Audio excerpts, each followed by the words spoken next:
स्वागत करें।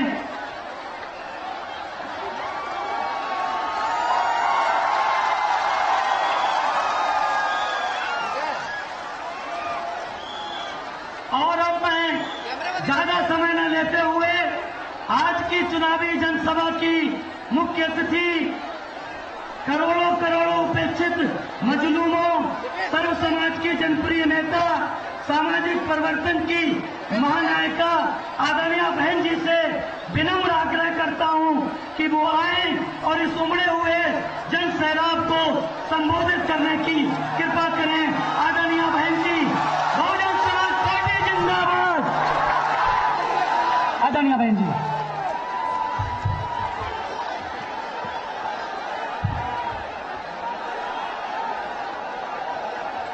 चुनावी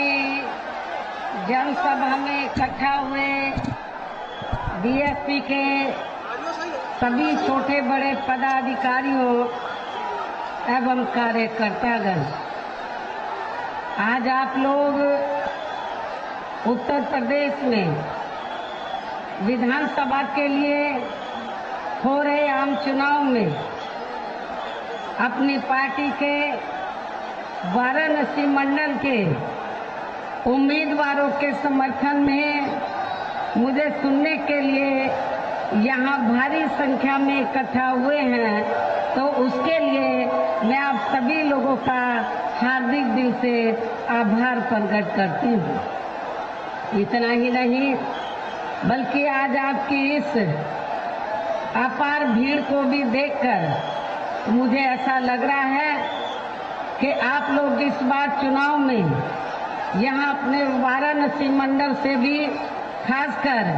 बीजेपी व सपा का जरूर सफाया करेंगे।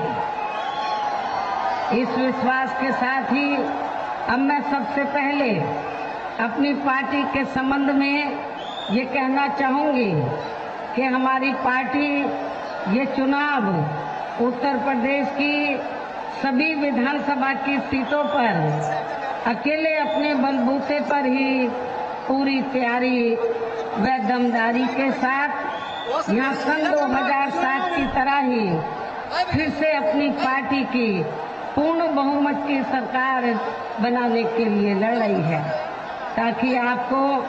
वर्तमान में भाजपा के चल रहे जातिवादी, संकीर्ण, अहंकारी व तानाशाही वाले शासन से मुक्ति मिल सके। इसके साथ ही हमारी पार्टी ने पूर्व की तरह इस चुनाव में भी बीएसपी से जुड़ने की तादाद को ध्यान में रखकर फिर उसी अनुपात में ही यहाँ सर्व समाज के लोगों को टिकट भी दिए हैं। और अभी चुनाव में आप लोगों को अपना वोट कांग्रेस, बीजेपी, सपा व अन्य विरोधी पार्टियों को न देकर केवल अपनी एकमात्र हितैषी पार्टी बहुजन समाज पार्टी को ही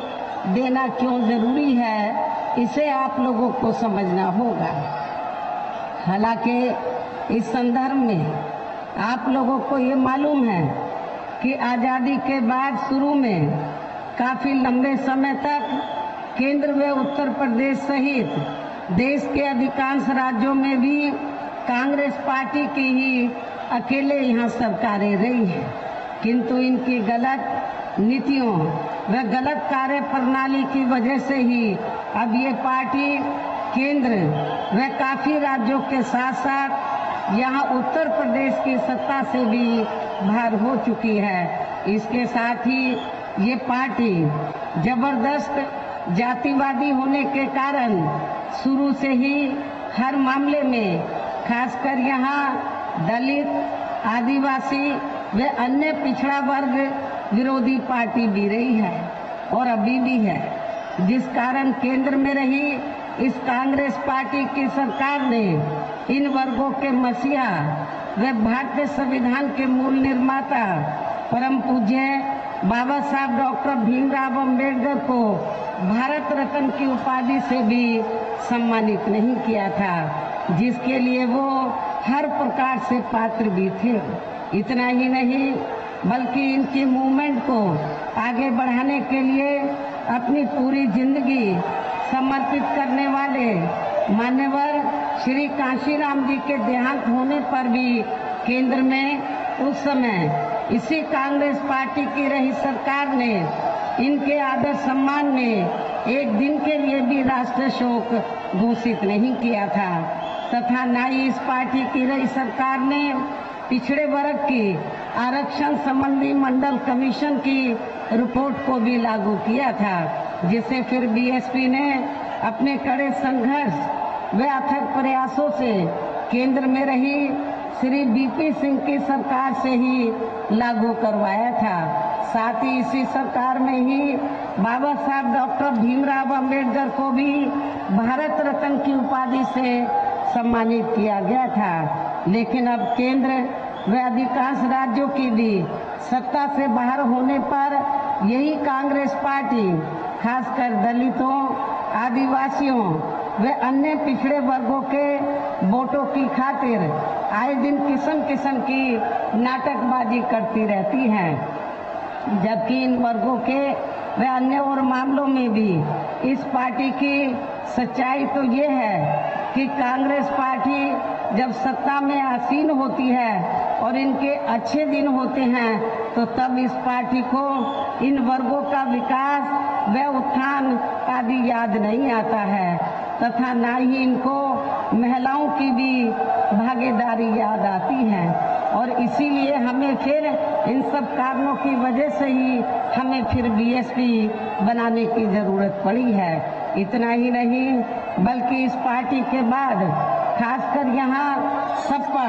व बीजेपी आदि की बनी सरकार में भी यूपी की जनता अधिकांश मामलों में काफी ज्यादा दुखी रही है। सपा की सरकार में तो ज्यादातर यहाँ गुंडों, बदमाशों, माफियाओं, अराजक तत्वों व सरेआम लूट खसोट करने एवं दंगे फसाद आदि कराने वालों का ही राज रहा है, जिसकी खास वजह से ही इस सरकार में हमेशा यहाँ तनाव की स्थिति बनी रही है। प्रदेश में विकास के कार्य भी ज्यादातर यहाँ एक विशेष क्षेत्र व एक विशेष समुदाय के लोगों तक ही सीमित होकर रह गए हैं। खासकर दलितों व अति पिछड़े वर्गों के लोगों को हमारी सरकार ने जो अनेकों सुविधाएं दी थी तो उन्हें भी सपा सरकार ने ज्यादातर खत्म कर दिया है। साथ ही इनके संतों, गुरुओं व महापुरुषों के आदर सम्मान में हमारी सरकार द्वारा जनहित की अनेकों योजनाओं के व नए बनाए गए जिलों के तथा यूनिवर्सिटी व पार्क आदि के भी जो नाम रखे गए थे तो उन्हें भी अधिकांश सपा सरकार ने बदल दिया है। इस प्रकार से इनके प्रति इनका ये है दिखावटी प्रेम व सम्मान आदि। लेकिन जबकि हमारी पार्टी तो इन मामलों को लेकर ये भी सोचकर चल रही थी कि सपा सरकार के हटने के बाद शायद बीजेपी की सरकार सपा के इन फैसलों को जरूर बदल देगी, लेकिन ऐसा नहीं किया गया, जिससे सपा की तरह ही बीजेपी की सरकार की भी इन वर्गों के प्रति तथा इनके संतों, गुरुओं व महापुरुषों आदि के प्रति भी हीन व जातिवादी मानसिकता साफ झलकती है। इसलिए इस चुनाव में खासकर इन वर्गों के लोगों को सपा के साथ साथ बीजेपी को भी सत्ता में आने से